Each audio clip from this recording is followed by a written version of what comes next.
Bismillahirrahmanirrahim. Assalamualaikum warahmatullahi wabarakatuh. Alhamdulillahirabbil alamin wassalatu wassalamu ala nabiyil amin sayyidina Muhammad ibn Abdullah wa ala alihi wa sahbihi wa man wala wala haula wala quwwata illa billah amma ba'd. Alhamdulillah kita dipertemukan kembali menuntaskan di lanjutan materi tentang kepenulisan Al-Quran yang kemarin sudah di halaman 60. Silakan dibuka di halaman 7 sekalian.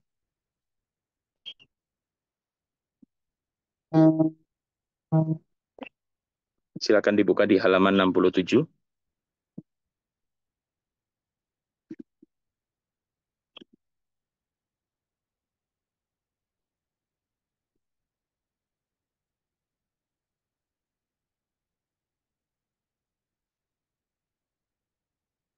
Ini masih menceritakan tentang bagaimana seorang Nabi Muhammad Shallallahu masih menceritakan tentang bagaimana Nabi Muhammad Shallallahu Alaihi Wasallam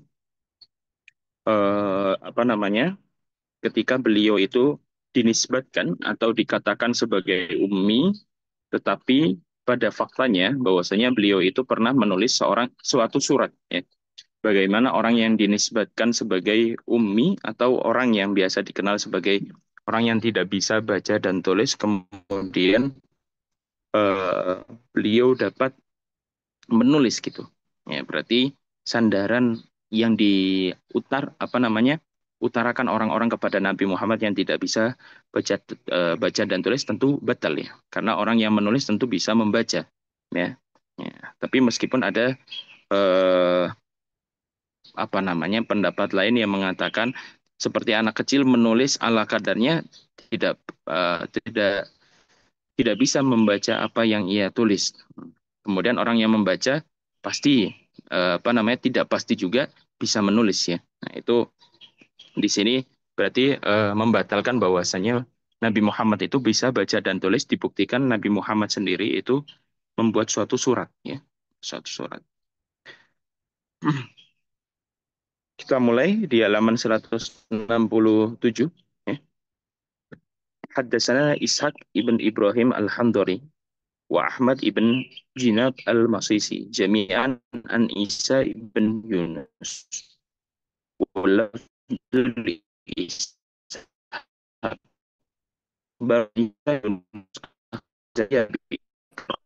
قال لما أحصى النبي صلى الله عليه وسلم بيت صالحه أهل مكة على أن يدخلها فيقيم بها ثلاثا ولا يدخلها إلا بجلبان السلاح السيف وقرابه ولا يخرج بأحد معه من أهلها ولا يمنع أحدا يمكث بها ممن كان معه.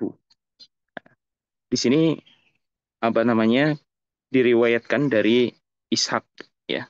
Ishak ibn Ibrahim, kemudian Ahmad ibn bisa dibaca Janab, bisa dibaca Jinab ya.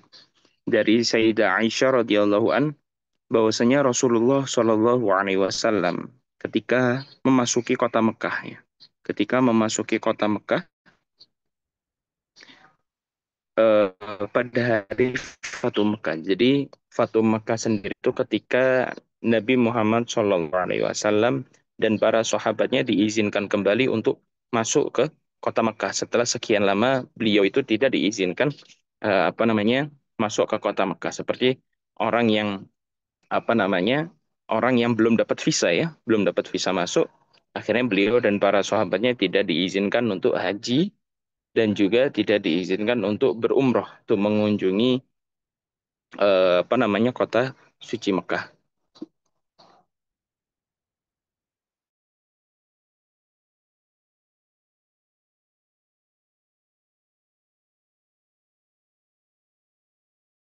Masuk kecuali mengenakan senjata dan pedangnya. Ya, di sini menunjukkan bahwasanya ketika Fatu Mekah terjadi itu memang masih banyak orang-orang kafir Quraisy yang ingin membunuh Nabi Muhammad Shallallahu Alaihi Wasallam dan tidak ada orang yang bisa melarangnya sama sekali. Kemudian قال لعلي اكتب الشرط بيننا بسم الله الرحمن الرحيم هذا ما قضى عليه محمد رسول الله فقال له المشركون لو نعلم أنك رسول الله تابعناك ولكن اكتب محمد ابن عبد الله فأمر عليا أن يمحاها فقال علي لا والله لا أمحاها فقال رسول الله صلى الله عليه وسلم أرني مكانها فأراه مكانها فمحاها وكتب ابن عبد الله. Kemudian Ali bin Abi Thalib itu diperintah oleh Nabi Shallallahu Alaihi Wasallam ketika hari Fatu Mekah tersebut untuk menulis suatu syarat perjanjian damai atas nama Nabi. Ya, sekiranya ketika Nabi apa namanya memasuki kota Mekah itu ada juga jaminan bahwasanya Nabi itu tidak akan dibunuh, ya karena pas saat itu sudah dengan perjanjian Hudaybiyah, ya perjanjian sebelum Fatu Mekah dengan perjanjian Hudaybiyah itu bahwasanya tidak ada lagi konfrontasi antara kaum kafir Quraisy dan kaum Muslim, kemudian tidak ada lagi peperangan lagi dan lain sebagainya. Istilahnya sudah dikatakan damai antara kaum kafir Quraisy sendiri dengan kaum umat Muslim. Ya, akhirnya Nabi Muhammad SAW memerintahkan Sayyidina Ali untuk menulis ya syarat perjanjian damai tersebut atas nama Nabi Muhammad SAW. Lalu Nabi Muhammad SAW mengatakan kepada Sayyidina Ali, tulislah pertama kali Bismillahirrahmanirrahim. Tentu hal ini tidak akan didapatkan, ya. Tentu hal ini tidak akan diutarakan Nabi SAW kalau Nabi sendiri itu tidak bisa baca yang namanya Bismillahirrahmanirrahim. Bagaimana Nabi itu menyuruh seseorang untuk menulis Bismillahirrahmanirrahim, tapi Nabi sendiri tidak bisa membaca Bismillahirrahmanirrahim. Ya. Berarti sangkaan Nabi itu tidak bisa baca pun itu batal ya. Kemudian orang-orang musyrik pun berkata dengan surat yang dikirim oleh Nabi Muhammad SAW yang ditulis oleh Sayyidina Ali, eh, kami apa namanya? Kalau kami tahu bahwasanya dirimu adalah Rasulullah, tentu kami akan mengikutimu. Ya. Maka Nabi pun berkata, orang-orang musyrik itu berkata, jangan tulis apa namanya Muhammad Rasulullah, karena kita nggak tahu maksudnya Rasulullah itu siapa, kita nggak mengenal Allah katanya. Ya, tapi tulislah dengan nama dirimu sendiri, yakni Muhammad ibn Abdillah. Kemudian beliau memerintahkan kepada Sayyidina Ali untuk menghapus dari tulisan tersebut yang mengatakan Muhammad Rasulullah, disuruh hapus oleh Rasulullah untuk diganti menjadi Muhammad ibn Abdillah. Ya. Kemudian kata Sayyidina Ali, la wallahi la amhaha. Demi Allah aku tidak akan menghapusnya. Ya, karena kesannya kalau misalnya Muhammad Rasulullah ini tentu gelarnya sangat sangat agung ya, Muhammad utusan Allah. Sedangkan kalau cuma Muhammad ibn Abdillah ini istilahnya seperti nama orang-orang biasa. Ya, jadi Sayyidina Ali ketika diperintah oleh Sayyidina Muhammad SAW tidak tidak mau mengikuti, bukan berarti tidak mengikuti perintah Nabi, tapi ini Sayyidina Ali melihat ini akal-akalan orang musyrik saja, ya akalan-akalan orang musyrik saja. Kemudian ketika itu Rasulullah Shallallahu Alaihi Wasallam karena Sayyidina Ali tidak mau untuk menghapus Muhammad Rasulullah, ya kata Nabi, ya udah hari ini makanaha, tunjukkan aku tempatnya mana surat itu. Akhirnya farahu makanaha famahaha. Akhirnya Nabi sendiri yang menghapus surat tersebut. Wa kataba ibn Abdillah, dan Nabi sendiri yang menulis nama Muhammad ibn Abdillah. Berarti di sini tentu Nabi sebelum menghapus membaca dulu mana yang salah, kemudian menghapusnya, kemudian beliau menulis dengan tangannya sendiri Muhammad ibn Abdillah. Nah, di sini secara tidak langsung kita mengetahui bahwasanya yang dinisbatkan kepada Nabi Muhammad bahwasanya beliau tidak bisa baca dan tulis adalah sesuatu yang batal atau sesuatu yang tertolak ya. Karena pada faktanya, ya, pada sejarahnya tidak seperti itu. Qala al-Imam Nawawi fi syarhil hadis, ya, Imam Nawawi Imam Nawawi berkata dalam syarah atau penjelasan hadis ini, qauluhu sallallahu alaihi wasallam arini makanaha fa'arahu makanaha famahaha wa kataba ibn Abdillah. قال القاضي عياض رضي الله عنه احتج بهذا اللفظ بعض الناس على أن النبي صلى الله عليه وسلم كتب ذلك بيده على ظاهر هذا اللفظ. Imam Nawawi dalam kitabnya Syarhu Muslim, ya, kan beliau memiliki kitab syarah penjelasan dari Sahih Muslim. Beliau menyatakan, ya, bahwasanya penjelasan Nabi Shallallahu Alaihi Wasallam tentang hadis arini makanaha. Saya sebentar, saya izin sebentar.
Ya, baik, kita lanjutkan. Qadhi Iyad mengatakan dalam syarah hadis ini, ya, bahwasanya lafadz yang ada di dalam Sahih Muslim ini sebagian orang, maksudnya adalah para ulama itu berpendapat bahwasanya Nabi Shallallahu Alaihi Wasallam ini bisa menulis, ya, menulis dengan tangannya sendiri biyadihi ala zahiri hadzal lafadz. Kalau misalnya melihat dari hadis ini saja. Tetapi dalam kitab Sahih lainnya, yakni Sahih Bukhari, waqad dzakara al-Bukhari nahwahu min riwayati Israil an Abi Ishaq. وقال فيه أخذ رسول الله صلى الله عليه وسلم الكتاب فكتبه وزاد عنه في طريق آخر ولا يحسن أن يكتب فكتبه. Dalam riwayatnya Bukhari, Nabi ini memang ada, ya, secara riwayat hadis, Nabi ini pernah menulis sesuatu surat tersebut, ya.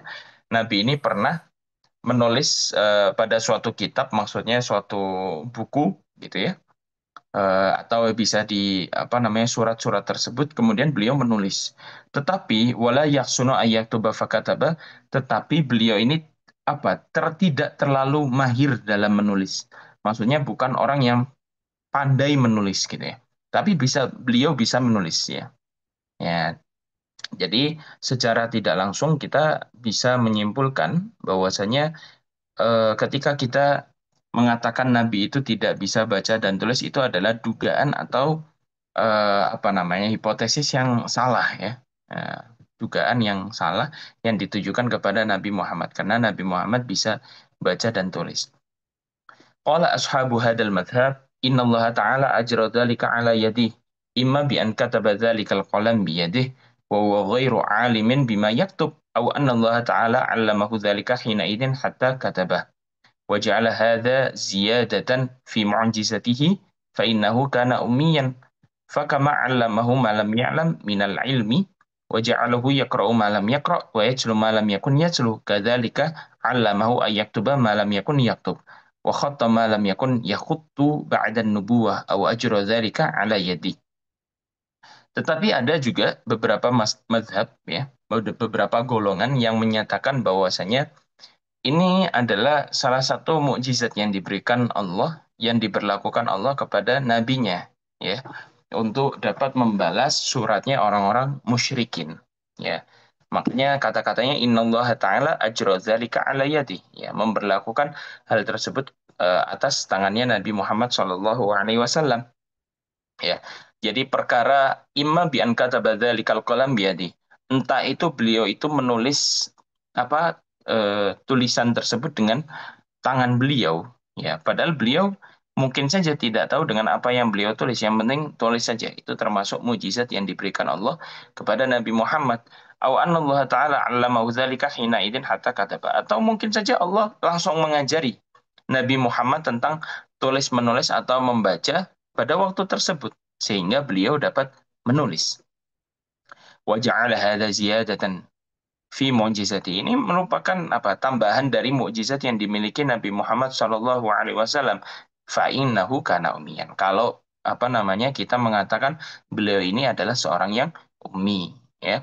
Jadi beliau apa namanya kalau misal kita katakan ummi adalah orang yang tidak bisa baca dan tulis, maka bisa kita tafsirkan atau kita takwilkan kejadian Nabi Muhammad Shallallahu Alaihi Wasallam bisa menulis ini sebagai mukjizat yang pada waktu itu Nabi Muhammad langsung diberikan ilmu atau eh, kemampuan menulis oleh Allah Subhanahu wa taala.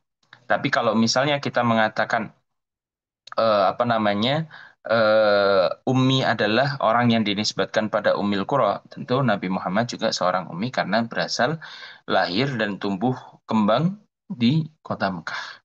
Fakama 'allamahu ma lam ya'lam minal ilm. Seperti halnya hal ini mudah, terasa mudah bagi Allah mengajarkan Nabi Muhammad pada waktu itu seketika untuk bisa menulis atau bisa membaca. Kalau misalnya kita katakan Nabi Muhammad adalah seorang ummi, ya, seperti halnya Nabi Muhammad diajarkan oleh Allah sesuatu yang beliau tidak ketahui sebelumnya, ya.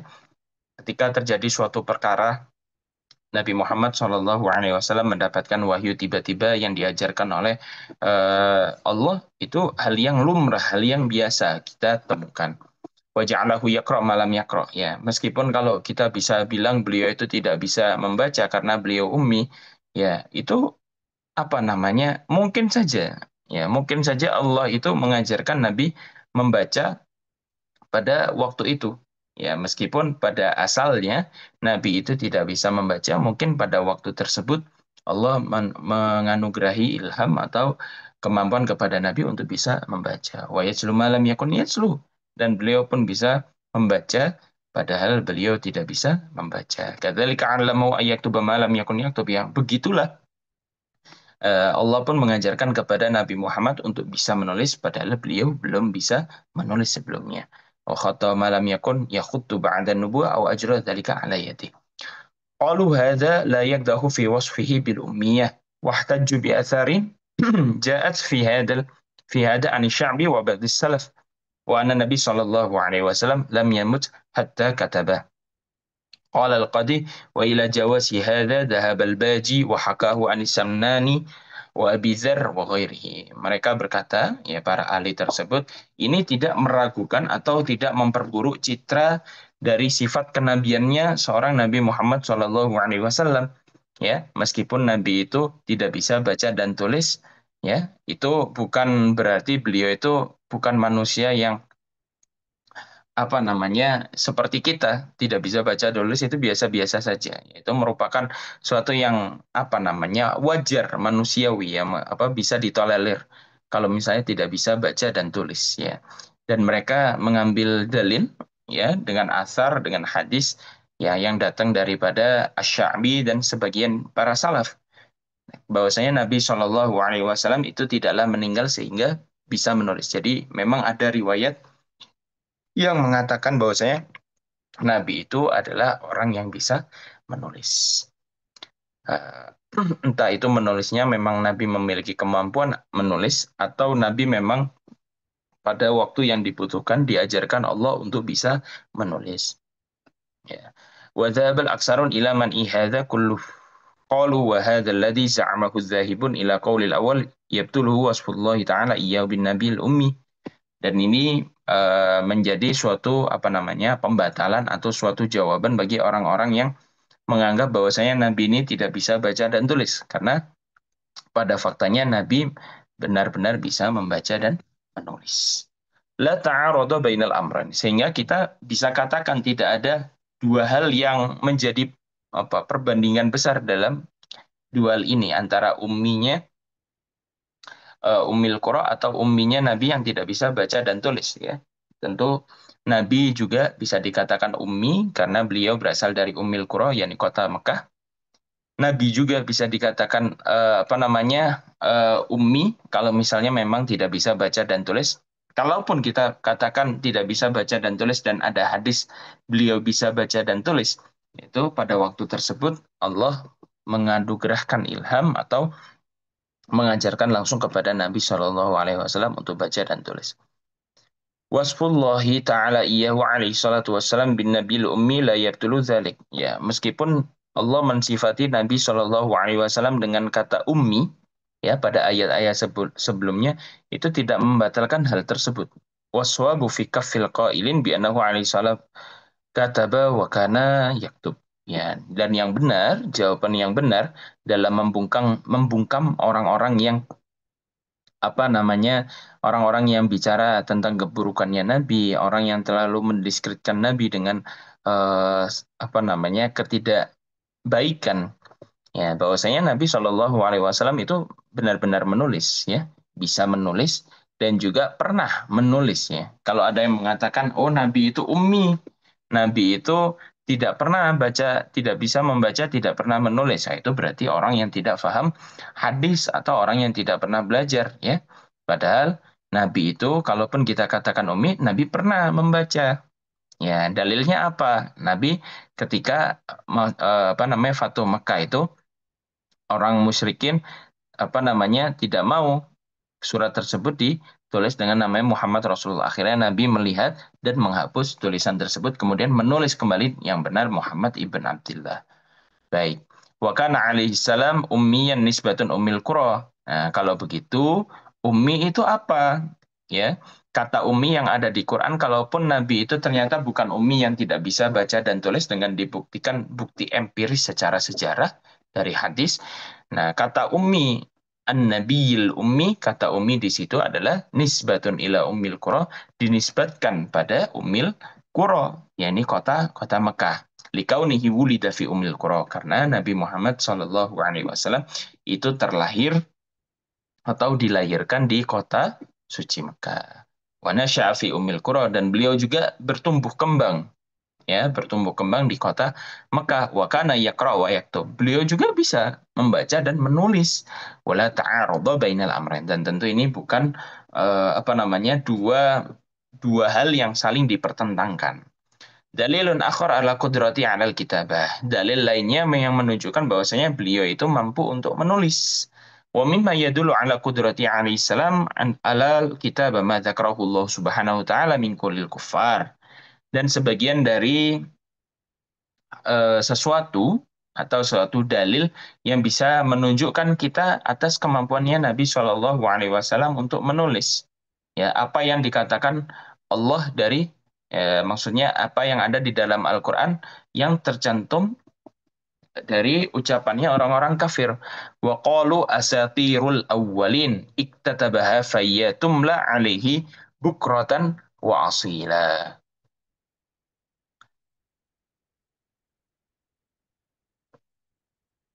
Ya, ini apa namanya? Mereka berkata bahwasanya asatirul awwalin, apa yang dikatakan oleh Nabi Muhammad Shallallahu Alaihi Wasallam, apa yang dikatakan Muhammad, apa namanya, tidak ada apa namanya, tidak ada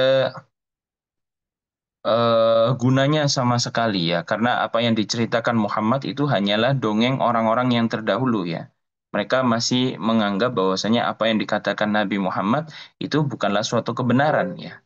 Bukan berarti beliau tidak, orang-orang kafir itu tidak mengetahui bahwasanya Nabi Muhammad itu benar, tapi karena kecongkakan hati mereka, karena apa namanya, eh, karena mereka mungkin takut ya, takut bahwasanya Islam ini menyamaratakan antara mereka dengan para Buddha. Akhirnya kekuasaan mereka terambil, kehormatan mereka eh, terancam. Akhirnya beliau-beliau ini, orang-orang kafir ini, apa namanya, merasa bahwasanya Nabi Muhammad Shallallahu Alaihi Wasallam ini merupakan ancaman ya, merupakan ancaman bagi mereka. Padahal pada hakikatnya Islam sendiri itu membawa kebaikan bagi semuanya, tidak untuk satu kaum saja. Ya. Kemudian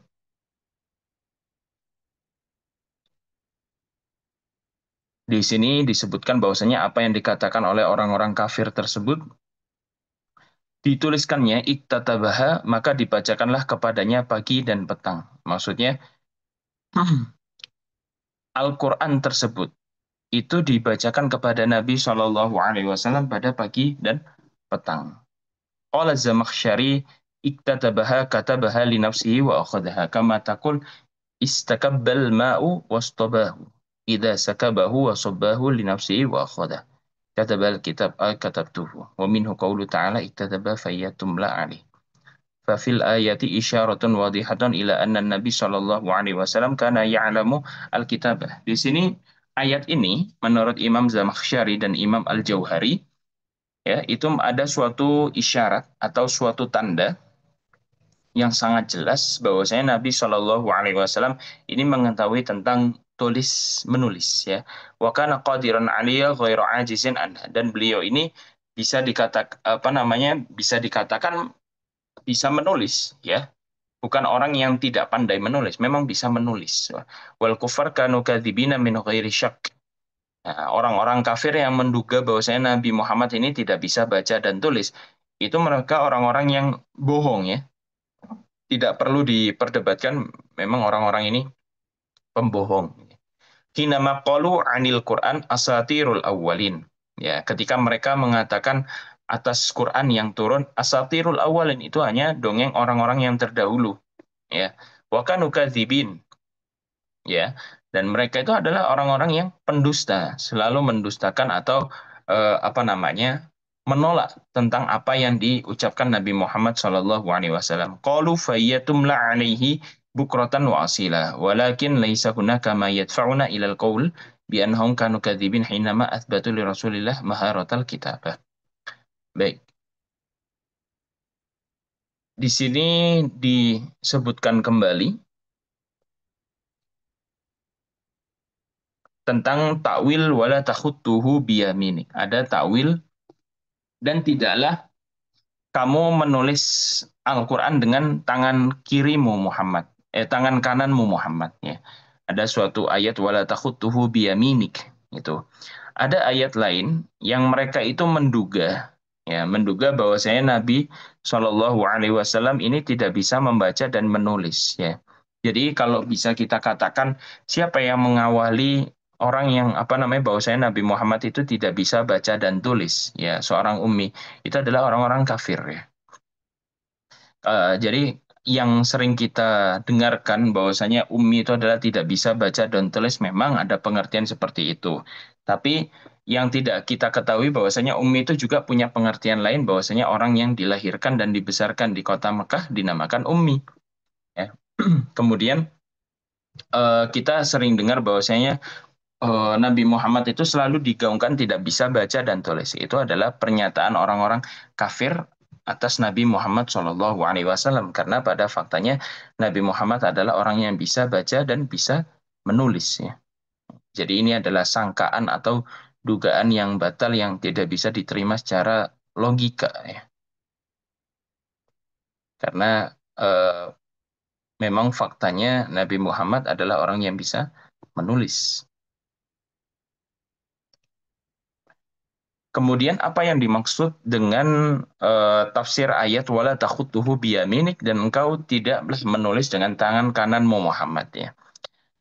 Ini wa ma kunta tatlu min qablihi min kitabin wala takhutuhu biyaminika idzal lartabal mubtilun.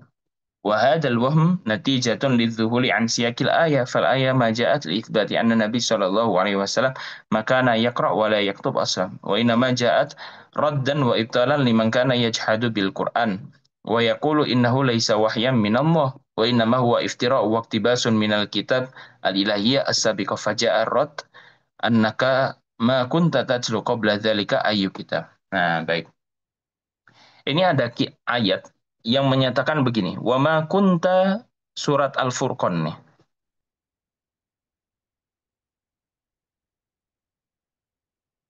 Wa ma kunta, tidaklah ada dirimu Muhammad itu tatslu, membaca siapa dirimu min qablihi, dari sebelummu, min kitabin, dari kitab apa saja. Wala takhutuhu, dan tidaklah engkau menulis kitab-kitab tersebut dengan tangan kananmu. Idal, kalau begitu, tentu orang-orang batil itu akan merasa lega, merasa senang. Ya. Ini apa namanya, disyarain atau dijelaskan oleh para mufassir. Ini adalah dugaan apa namanya, untuk bukan berarti Nabi Muhammad SAW ini tidak bisa membaca atau tidak menulis. Wa ma kunta tatslu min qabli. Ya, bukan berarti Nabi Muhammad SAW tidak bisa membaca dan tidak bisa menulis. Akan tetapi ayat ini itu turun sebagai penolakan atau pembatalan bagi orang-orang yang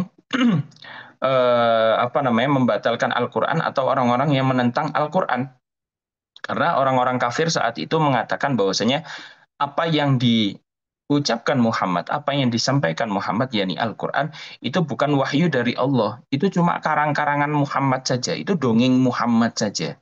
Ya, akhirnya karena mereka menganggap bahwasanya Al-Quran itu bukan wahyu dari Allah, tapi dongeng dari Muhammad, akhirnya Allah pun menjawab bahwasanya enggak, Muhammad itu tidak pernah membaca kitab-kitab sebelumnya. Ya, di sini menunjukkan bahwasanya apa yang dibacakan Muhammad memang wahyu dari Allah. Bukan berarti Muhammad itu ngambil dari kitab-kitab sebelumnya, dongeng-dongeng sebelumnya. Terus kemudian, oh itu mah karangan Muhammad saja, ditulis sama Muhammad gitu ya.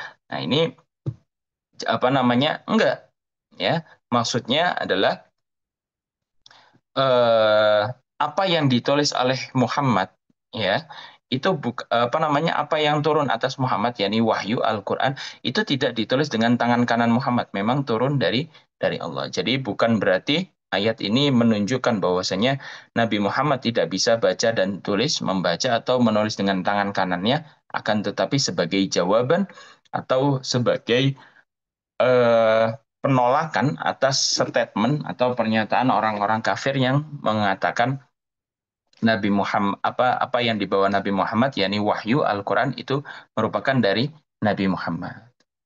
Atau bukan berarti dari Allah, tapi berasal dari Nabi Muhammad itu sendiri. Wa kadzalika anzalna ilaikal kitaba falladzina atainahumul kitab yu'minuna bihi wa min haula'i may yu'minu bihi wa may yajhadu bi ayatina illal kafirun.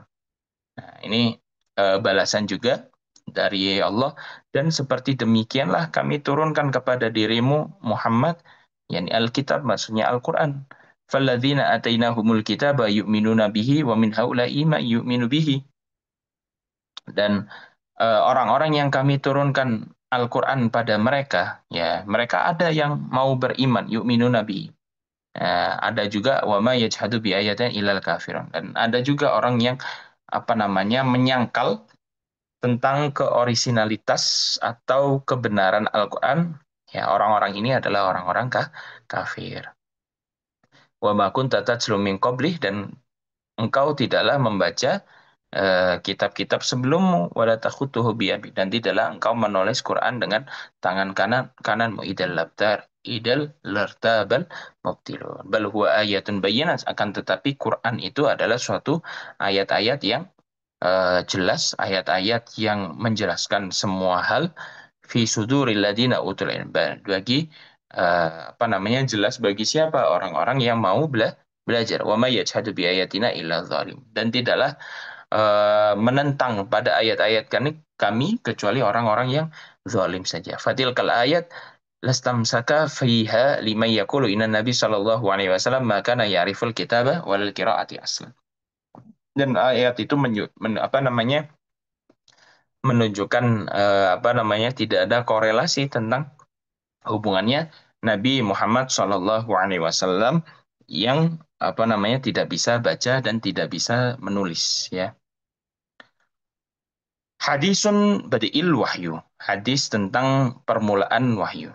Sebelum saya mulai tentang hadis badiil wahyu, silakan bagi teman-teman yang, karena ini sudah masuk bab baru, ya, bab baru.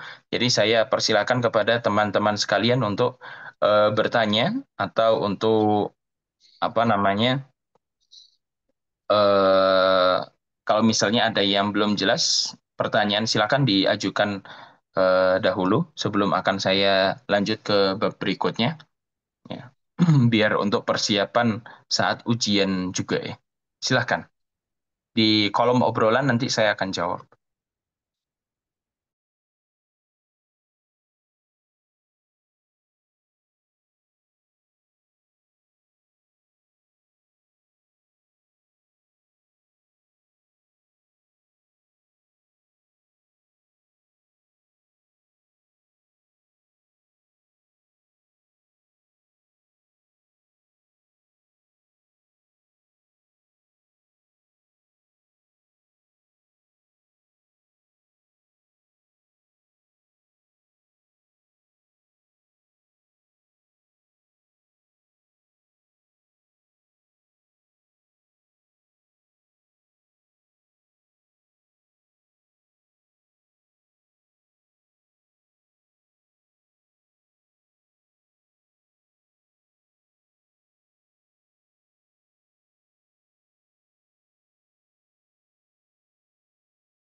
Iya, baik. Julukan Ummi, ya, itu adalah julukan orang-orang kafir yang apa namanya, memang begini.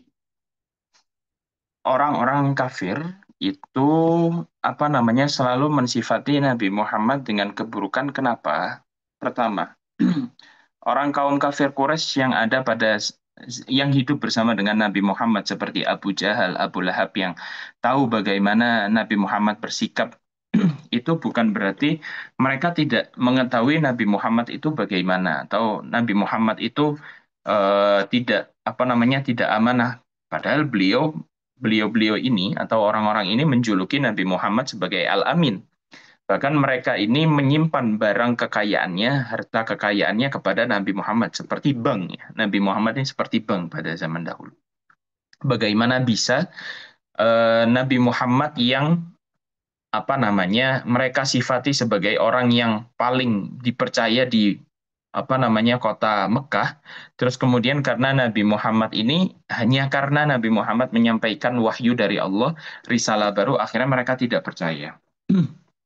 Ya, jadi ada kecenderungan bahwasanya mereka ini apa namanya tidak suka dengan Nabi Muhammad karena kenapa? Takut, ya. Pertama takut agama nenek moyang mereka menyembah berhala ini hilang, kebiasaan mereka hilang. Kemudian yang kedua takut mereka ini disamakan dengan orang-orang bawahan. Karena Nabi Muhammad ini selalu mengusulkan musawah atau kesetaraan, persamaan antara orang-orang ya. Tidak ada bedanya kaya dan miskin, tidak adanya tuan dan budak, semuanya sama di mata Allah. Yang membedakan adalah ketakwaan. Tentu hal ini yang membuat mereka ini gerah, membuat mereka ini apa namanya? Kepanasan ya. Takutnya mereka ini tidak memiliki lagi wibawa, tidak memiliki lagi kekuasaan atas orang-orang yang ada di bawahnya. Jadi ini murni adalah karena ketidaksukaan secara individu saja atau ketidaksukaan dengan apa yang dibawa Muhammad, bukan berarti mereka melihat Nabi Muhammad ini buruk, tidak sama sekali. Ya, jadi karena mereka memang tidak tidak suka Nabi Muhammad karena membawa Islam itu sendiri. Ya, begitu juga kata-kata ummi ya. Mereka mengatakan Muhammad itu adalah orang yang ummi, Muhammad tidak bisa baca dan tulis, tapi di sisi lain mereka mengatakan ya apa yang ditulis Muhammad apa namanya Al-Qur'an itu tulisan Muhammad, Al-Qur'an itu bacaan Muhammad dari kitab-kitab terdahulu. Padahal ya enggak. Jadi mereka ini saling bertentangan, omongan mereka saling bertentangan orang kafir ini ya. Apa namanya mereka mengatakan nabi ini pembohong tapi mereka juga mengatakan nabi ini al-amin, buktinya mereka menyimpan harta bendanya di rumahnya. Mereka mengatakan apa yang dibawa Muhammad ini karangan Muhammad atau bacaan Muhammad dari kitab-kitab sebelumnya, tapi mereka juga mengatakan bahwasanya Muhammad ini tidak bisa baca dan tulis.